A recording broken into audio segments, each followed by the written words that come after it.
नमस्कार दोस्तों, मैं एडवोकेट शैलेंद्र अग्रवाल। आइए आज चर्चा करेंगे एक ऐसे मामले में जहां पे पत्नियां अपने पति पे झूठे दहेज प्रथा के मुकदमे लिखवा देती हैं। बेचारे पतियों के सामने बड़ी गंभीर समस्या आ जाती है, वो भी तब जब उनके पास में कोई सबूत नहीं होता है, क्योंकि पहले से कोई प्री प्लान नहीं होता है। कोई भी ये सोच के नहीं चल सकता है कि आने वाले समय में हमारी पत्नी हमारे साथ ऐसा कर सकती है। हर आदमी ये सोचता है कि हमको अपना घर बचाना है, अपना परिवार बसाना है, किसी तरीके की मुकदमेबाजी में नहीं पड़ना है। तो लोग इस तरीके के एविडेंस कलेक्ट जनरली नहीं करते हैं।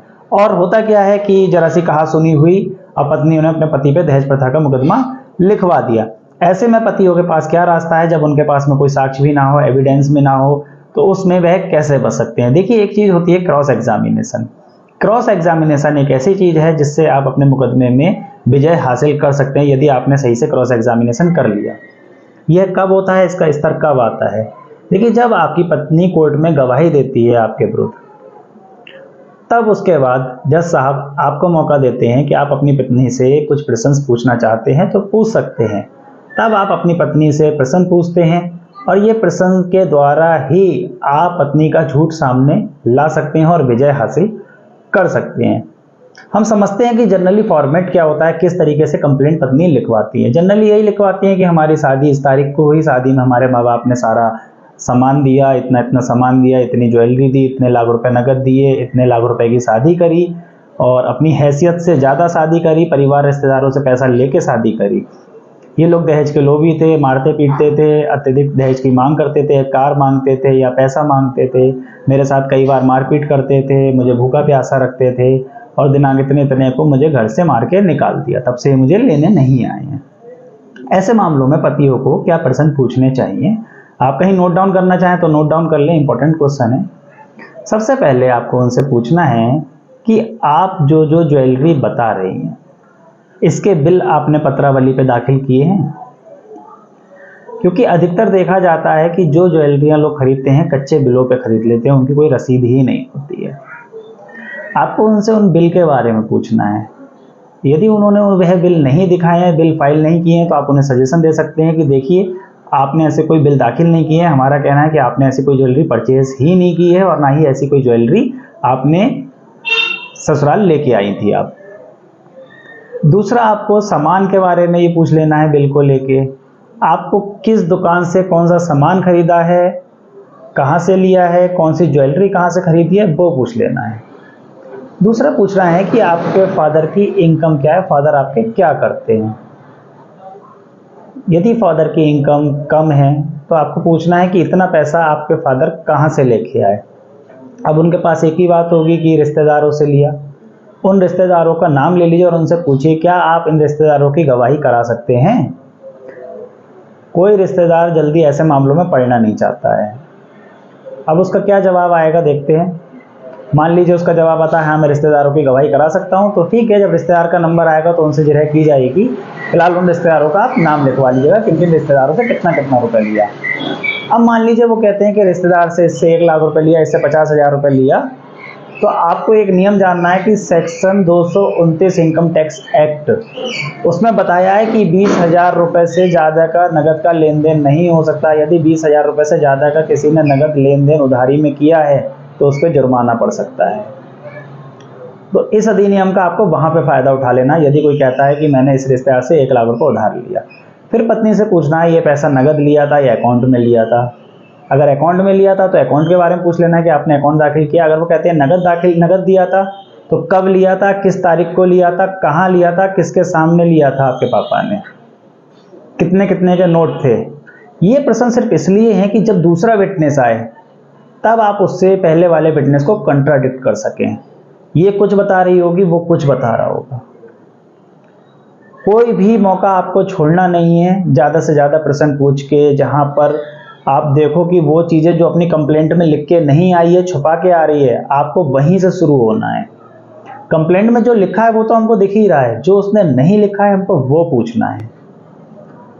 हमको पूछना है कि रिश्तेदार ने किस दिन, किस तारीख को, किस समय आपके पापा को पैसे दिए, कितने कितने के नोट थे।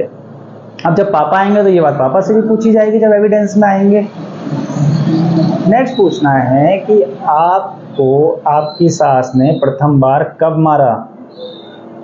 देखिए जनरल एलिगेशन लगे होते हैं कि ससुरालीजन मारते पीटते थे, लेकिन कभी तारीख, घटना, किस दिन मारा ये नहीं लिखा होता है। बस ये लिखते हैं कि दहेज के लिए प्रताड़ित करते रहते थे, कई बार प्रताड़ित किया, मैंने अपने माँ बाप को बताया और माँ बाप ने कई बार समझाया। आपको पूछना है कि आपको आपकी सास ने कब कब मारा, वो तारीख बता दीजिए। वो नहीं बता पाएगी।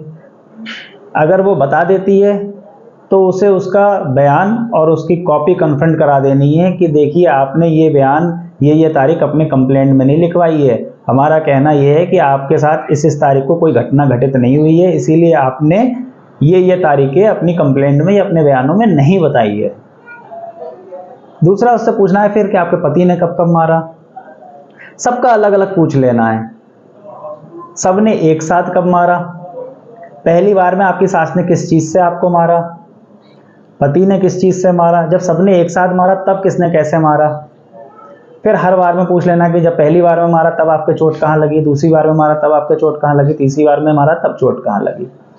इस तरीके से उसको डेटों में कंफ्यूज कर देना है कि किसने कब मारा, किस दिन मारा। सबकी अलग अलग डेटें पूछनी है जो कि वो कंप्लेंट में लिख के नहीं आई होती है।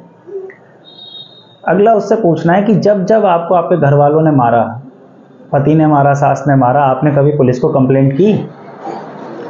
वास्तविकता में ऐसा होता ही नहीं है, कभी पुलिस को कंप्लेंट नहीं करती है। तो वो आपके फेवर की आएगी कि आप 10 बार पिटते रहे और आपने पुलिस को कंप्लेंट नहीं करी।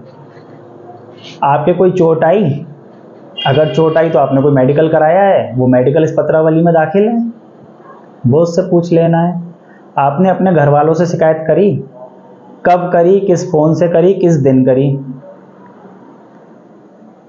आपने अपने कंप्लेंट में कहीं वो मोबाइल नंबर कहीं बताया है कि इस तारीख को अपने घर वालों को शिकायत करी और इस तारीख को आपके घर वाले आए हों और इस तारीख को आपके घर वालों ने पति को समझाया हो। ऐसा कुछ लिखा ही नहीं होता है। तो तारीखों पे आ जाना है, क्योंकि आप गौर करिए एक पॉइंट में जो आपको बताना चाह रहा हूं इस जगह में कि सबसे इंपॉर्टेंट बात क्या है। सबसे इंपॉर्टेंट बात है, आप पढ़िए कि पूरी कंप्लेंट चाहे 2 पेज की हो, 4 पेज की हो, जर्नल रूप में होगी, जर्नल एलिगेशंस होंगे। जर्नल एलिगेशंस का मतलब होता है कोई स्पेसिफिक तारीख, स्पेसिफिक घटना का दिनांक, समय, दिन नहीं बताया होगा, जबकि लिखा क्या होगा कि कई बार मारा, कई बार प्रताड़ित किया, कई बार गाली गलौज की। नेक्स्ट उससे पूछना है क्या आपके पास में आपकी ओथ एविडेंस के अलावा जो आपने दिया है कोई डॉक्यूमेंट्री एविडेंस या कोई अन्य एविडेंस आपके पास में है। वो ले आनी है कि वो क्या क्या बता रही है कि मैं अपने पापा के बयान कराऊंगी या अपने मम्मी के बयान कराऊंगी, वो आ जाने दीजिए। जब वो आ जाएगा तो वो अच्छा है, हमको पापा मम्मी से जिरह करनी है, वो ज़्यादा अच्छा है, क्योंकि फिर गवाहों के बीच में आपस में कंट्राडिक्शन आएगा। जब 2 गवाह होते हैं तो जरूरी दोनों गवाहों में कंट्राडिक्शंस आता है। अगर आपके पास में कोई एविडेंस है तो आप वो एविडेंस उसको कन्फ्रंट कराइए, वो एविडेंसेस अपनी पत्नी को दिखाइए कि देखिए ये आपकी रिकॉर्डिंग है, इसको सुन लीजिए, क्या आपने इस तरीके से ये इस तारीख को ये अपने पति से बोला था। देखिए ये आपके फोटो है, ये आपकी वीडियो है, ये आपकी वीडियो है, इसके बारे में आपको क्या कहना है। अगर वो उन चीज़ों से मुकर जाती है कि नहीं ये वीडियो गलत है या रिकॉर्डिंग गलत है, तो कोर्ट में हम साबित कराएंगे प्राइमरी एविडेंस है हमारी वीडियो रिकॉर्डिंग।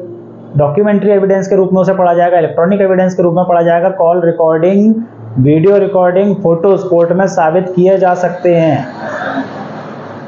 इस भ्रम में ना रहें कि कॉल रिकॉर्डिंग या वीडियोस फोटोज कोर्ट में साबित नहीं हो सकते हैं, बिल्कुल हो सकते हैं। तो आपको उससे उन्हें कन्फ्रंट करा देना है अगर आपके पास में है। अगर आपके पास में नहीं है तो मैंने आपको प्रश्न बताया कि जनरली उससे क्या प्रश्न पूछने हैं। नेक्स्ट उससे घटना स्थल के बारे में पूछना है कि किस दिनांक को आपको कहाँ मारा गया, कौन से कमरे में मारा गया। जो नक्शा बनाते हैं ना दरोगा जी, जो अंतिम तारीख की घटना होती है केवल वो ही नक्शा बनाते हैं, बाकी दिन की जो घटना होती है उनका नक्शा ही नहीं बनाते हैं। किस दिन कब कहाँ मारा उसका कोई नक्शा है? बताइए साहब, ये नक्शा देख के बताइए किस कमरे में मारा आपको। आपने ये बात दरोगा जी को बता दी थी, क्योंकि दरोगा जी तो वो कमरे दिखाते ही नहीं है नक्शे में जिस कमरे में मारा होता है, जहां मारा होता है। वो सारे वेपन्स पूछ लेने हैं कि भाई डंडे से मारा, चप्पल से मारा, किस चीज से मारा, वह भी पूछ लेने हैं। वो भी दरोगा जी कस्टडी में नहीं लेते हैं। और कंप्लेंट में भी लड़कियां वो हथियार लिख के नहीं आती हैं कि डंडे से मारा या चप्पलों से मारा, जनरली कि मारते पीटते थे। गौर करिए, देखिए आप, जनरली यही होगा कि कंप्लेंट अगर आपके ऊपर होगी तो यही होगा कि जनरली मारते पीटते थे, गाली गलौज करते थे। सुप्रीम कोर्ट ने कहा है कि जर्नल, बेग और ओमनीबस एलिगेशंस जो होते हैं does not attract to 498A। ऐसे एलिगेशंस जो सामान्य हैं, अस्पष्ट हैं, झूठे हैं, उससे 498A अट्रैक्ट नहीं होती है। फिर आपको इस तरीके से आपने समझा कि हमें ये क्वेश्चंस पूछने हैं, उसको आपके पास जो एविडेंस है उससे ज़रूर उसको कन्फ्रंट करा देना है, नाम निकाल के ले आना है कि वो किस किस की और एविडेंस कराना चाहती है। नेक्स्ट आपसे इस बात में सबसे ज़्यादा जोर देना है कि आपने पुलिस से कोई शिकायत नहीं की, क्यों नहीं की, इसकी कोई वजह बताइए। वो यही कहेगी कि मेरे माँ बाप ने समझौता करा दिया या समझा दिया और मुझसे कहा कि अभी पुलिस में शिकायत मत करो, पति सुधर जाएगा। तो फिर उससे उसका दोहरा रूप, जो अब वो दूसरा रूप दिखा रही है कि भाई जब पहले आपने पुलिस से शिकायत नहीं की तो अब ऐसी क्या वजह थी कि आप करी। ये आपके दोहरा रूप जो है, इसका क्या कारण है, उससे वो भी निकाल लेना है, कोशिश करना है। और एक बात और, जब आप क्रॉस एग्जामिन करते हैं तो पत्नी से ऐसे प्रश्न बिल्कुल ना पूछें जो वह अपनी कंप्लेंट में लिख के आई हो, वह आप साबित करा लेंगे। यानी कि जो चीज़ वो खुद लिख के आ रही है और उसी से संबंधित आपने वही प्रश्न पूछ लिया तो वो तो ऑटोमेटिक साबित हो गया ना, उनकी बात और साबित हो गई। आपको वो पूछना है जो वो लिख के नहीं आई है। आपको उनसे पूछना है कि आपको किसके सामने मारा, कहाँ मारा, कैसे मारा, किस हथियार से मारा, किस तारीख को मारा, किस दिन को मारा, पहली बार किसने मारा, सबसे पहले दूसरी बार में किसने मारा, सब लोगों ने एक साथ कब मारा। ज्वेलरी की दुकान के बारे में पूछना है, ज्वेलरी के बिल के बारे में पूछना है, सामान के बिल के बारे में पूछना है। नेक्स्ट अगर वो कहती है कि हमने 20 लाख की शादी करी, इनकम टैक्स के बारे में पूछना है कि आपने इनकम टैक्स में ये पैसा दिखाया, आपने जितनी की शादी करी है, जो जो खर्चे करे हैं, ये इनकम टैक्स में दिखाए हैं। जिन रिश्तेदारों का वो नाम ले रहे हैं कि इन रिश्तेदारों से पैसा लिया, उन रिश्तेदारों से भी पूछ लेना है, उनसे भी तलब करवा लेना है उनका इनकम टैक्स। क्या उन्होंने अपने इनकम टैक्स में दिखाया है कि हमने इतना रुपए इसे उधार दिया है? 20,000 रुपये से ज़्यादा तो उधार ही नहीं दे सकते हैं। 229 मैंने आपको बता दिया इनकम टैक्स एक्ट के अकॉर्डिंग। तो इस तरह से आप लोग अगर अपनी पत्नी से प्रश्न पूछते हैं तो आप लोग के जीतने के चांसेस ज़्यादा रहते हैं। नेक्स्ट वीडियो मेरी रहेगी डोमेस्टिक वायलेंस एक्ट पे। इस तरह से आप मेरी वीडियो में बने रहें। मेरे चैनल को सब्सक्राइब करें, लाइक करें, कमेंट करें। आपका बहुत बहुत धन्यवाद।